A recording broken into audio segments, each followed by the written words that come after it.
मित्रों, आज की कहानी बहुत ही ज्ञानवर्धक कहानी है। आज की कहानी से आपको कुछ ऐसा सीखने को मिलेगा कि कभी भी आप जीवन में धोखा नहीं खाएंगे। ये तो आपके लिए हो गया। अगर ये बातें, कुछ इसमें ऐसी बातें सीखने को मिलेगी जो बातें अगर आपने अपने बच्चों को सिखा दी तो उनके जीवन में कभी ना तो दुख आएगा और ना वो कभी अपने आप को निराश मालूम देंगे। कितने भी बुरे वक्त में वो फंसे रहेंगे, उस बुद्धि से उन दो बातों को सीखकर वहाँ से निकल सकते हैं। तो दोस्तों, चलिए जानते हैं क्या है वह दो बातें। हम इसे ज़रूर सीखें। और दोस्तों, जैसे कि सब लोग जानते हैं, हम जिसके भी संपर्क में रहें, चाहे पशु पक्षी हो या कोई जानवर हो, तो दोस्तों हमें वहाँ से कुछ ना कुछ सीख ज़रूर मिलती है। तो दोस्तों, आज की कहानी कुछ ऐसे ही है, तोता मैना की कहानी। तो तोता मैना की कहानी के जीवन से आज आपको बहुत बड़ी प्रेरणा मिलेगी, बहुत बड़ी सीख मिलेगी। आप सभी मित्रों का हमारे इस कहानी के चैनल पर बहुत बहुत स्वागत व अभिनंदन है।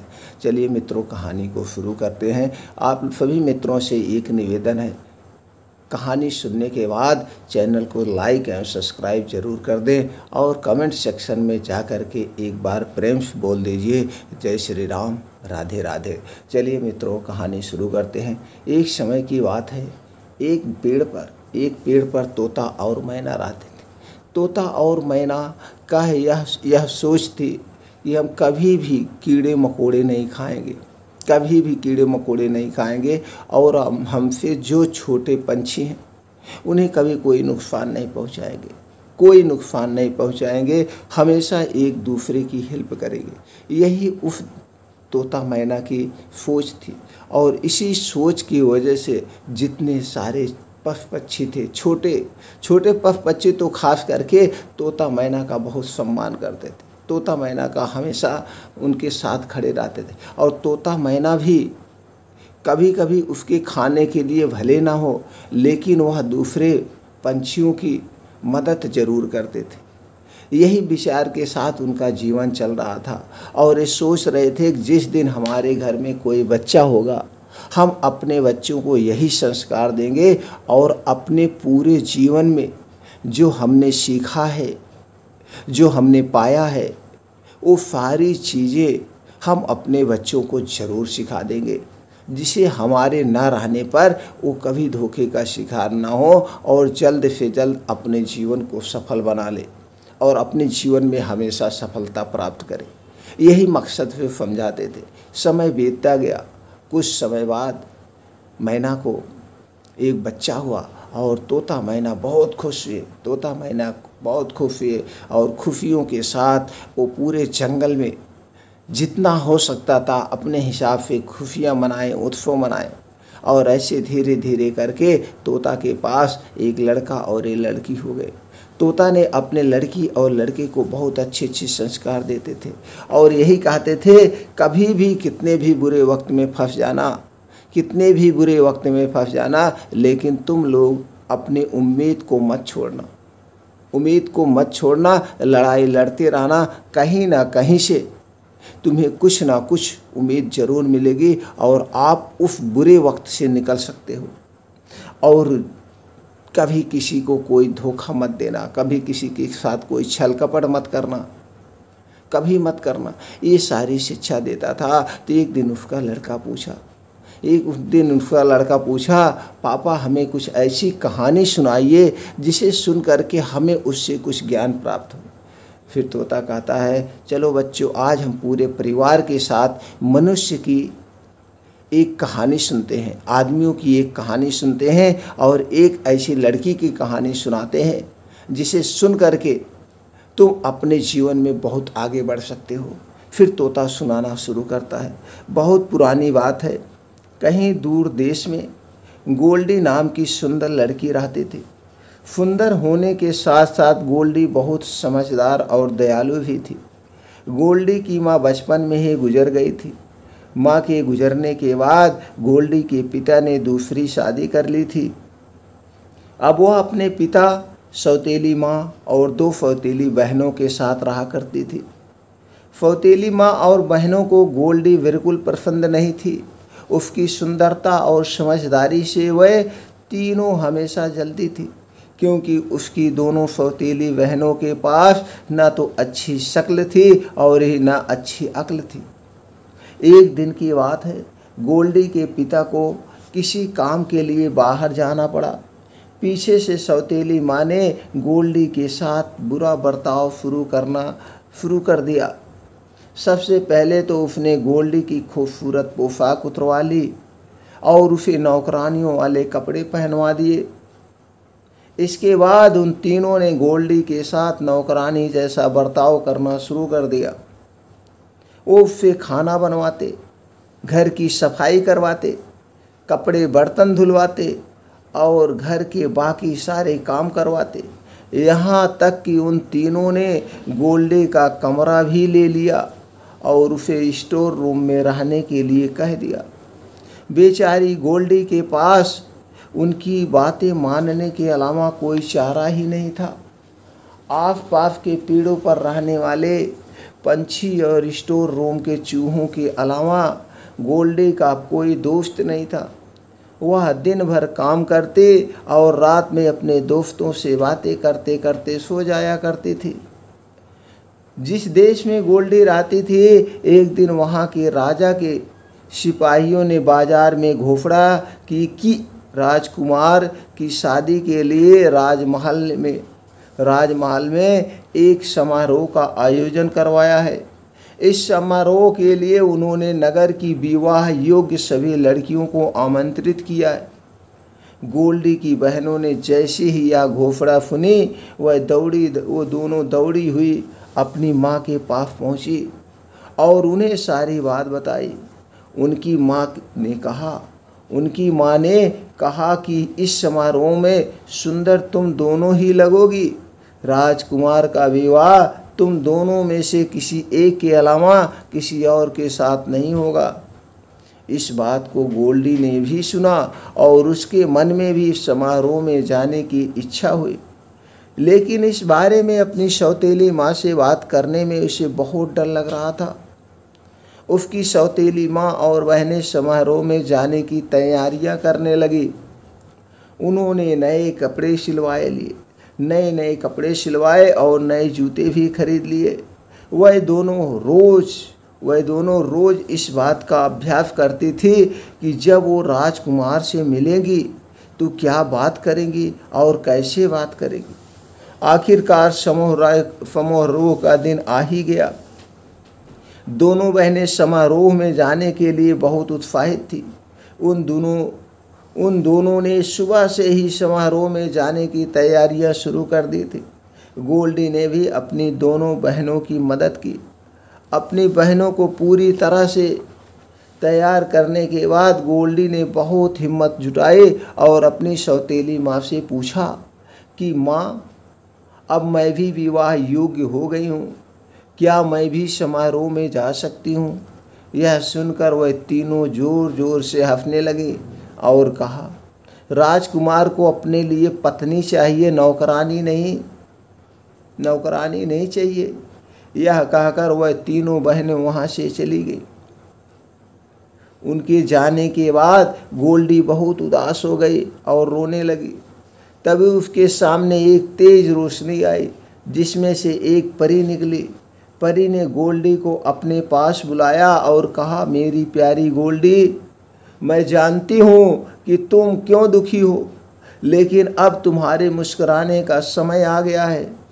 तुम भी उस समारोह का हिस्सा बन पाओगी।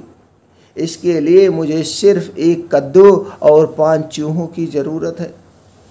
गोल्डी कुछ समझ नहीं पाई, लेकिन फिर भी उसने बिल्कुल वैसा ही किया जैसा परी ने कहा। वह दौड़ती हुई किचन में गई और एक बड़ा सा कद्दू उठा लाई। उसके बाद वह स्टोर रूम में गई और अपने मित्र चूहों को ले आई।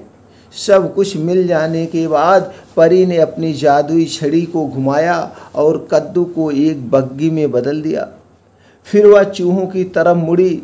उसने 4 चूहों को खूबसूरत सफ़ेद घोड़ों और एक चूहे को बग्गी चलाने वाला बना दिया।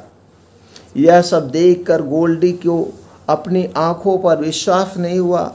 इससे पहले कि वह कुछ पूछ पाते, परी ने अपनी छड़ी घुमाई और गोल्डी को एक खूबसूरत राजकुमारी की तरह सजा दिया। उसके शरीर पर एक बहुत सुंदर गाउन था और पैरों में चमचमाते हुए जूते। वह समारोह में जाने के लिए पूरी तरह से तैयार थे और इस खुशी से वह फूले नहीं समा रही थी। परी ने गोल्डी से कहा, अब तुम समारोह में जाने के लिए पूरी तरह से तैयार हो, लेकिन ध्यान रखना, रात को 12 बजे से पहले तुम्हें घर पहुंचना होगा, क्योंकि 12 बजे के बाद जादू का असर खत्म हो जाएगा और तुम अपने असली रूप में आ जाओगी। गोल्डी ने परी को धन्यवाद कहा और बग्गी में बैठकर महल की ओर निकल पड़ी। जैसे ही गोल्डी महल पहुंची, सबकी नज़र उस पर आ टिकी। उसकी सौतेली माँ और बहनें भी वहीं थी, लेकिन वह इतनी खूबसूरत ना लग रही थी कि वह तीनों उसे नहीं पहचान पाए। तभी गोल्डी ने देखा कि राजकुमार सीढ़ियों से उतरते हुए नीचे आ रहे हैं। सब लोग उनकी तरफ देखने लगे। जैसे ही राजकुमार की नज़र गोल्डी पर पड़ी, वह उसे देखते ही रह गए। समारोह में मौजूद सभी राजकुमारियों के पास न जाकर राजकुमार सीधे गोल्डी के पास आए और अपना हाथ उसकी ओर बढ़ाते हुए कहा कि राजकुमारी, क्या आप मेरे साथ डांस करना पसंद करेंगे? गोल्डी ने शर्माते हुए अपना हाथ राजकुमार के हाथ में दे दिया और दोनों डांस करने लगे। गोल्डी राजकुमार के साथ डांस करते करते इतना खो गए कि उसे समय का ध्यान ही नहीं रहा। तभी अचानक उसकी नज़र दीवार पर लगी घड़ी पर गई। 12 बजने वाले थे और गोल्डी को परी की बात याद आ गई। परी की चेतावनी याद आते ही वह घबरा गई और राजकुमार को वहीं छोड़कर भाग गई। गोल्डी को इस तरह अचानक भागता देख राजकुमार उसके पीछे पीछे दौड़े। हड़बड़ी में दौड़ने की वजह से गोल्डी का एक जूता निकल गया और वह महल के बाग में ही छूट गया। वह फटाफट अपनी बग्गी में बैठी और घर को लौट गई। जब उसे ढूंढते हुए राजकुमार बाहर आए तो उन्हें बाग में गोल्डी का जूता मिला। गोल्डी का एक जूता मिला। यह देखकर राजकुमार दुखी हो गए और सोचा कि वह गोल्डी को ढूंढ ही नहीं पाएंगे।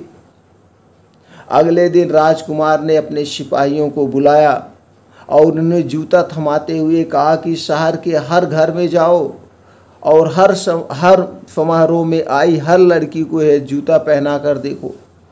जिसके भी पैर में यह जूता आ जाए उसे यहाँ ले आओ। सिपाहियों ने बिल्कुल ऐसा ही किया। वह शहर के हर घर में गए और समारोह में आई हर लड़की को जूता पहना कर देखा।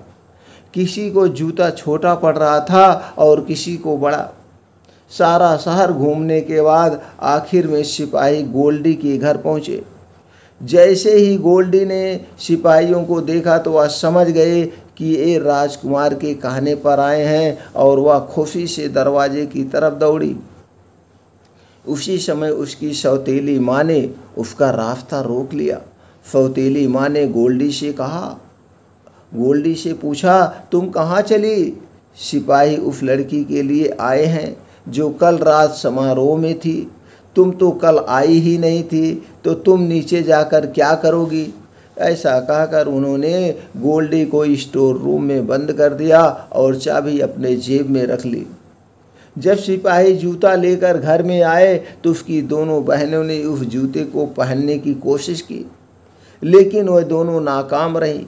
वहीं निराश होकर गोल्डी रोने लगी। उसे रोता देख उसके चूहे मित्र को एक उपाय सूझा। दरवाजे के नीचे से निकलकर वह दौड़ते हुए नीचे गया और चुपके से सौतेली माँ की जेब से चाबी निकाल लाया और गोल्डी को दे दी। चाबी मिलते ही गोल्डी ने दरवाज़ा खोला और दौड़ते हुए नीचे गई। सिपाही महल की ओर लौट ही रहे थे कि तभी उन्हें गोल्डी की आवाज़ आई, मुझे भी जूता पहनकर देखना है। यह सुनकर सौतेली माँ और बहनें हंसने लगी, लेकिन सिपाही ने गोल्डी को भी जूता पहनने का मौका दिया।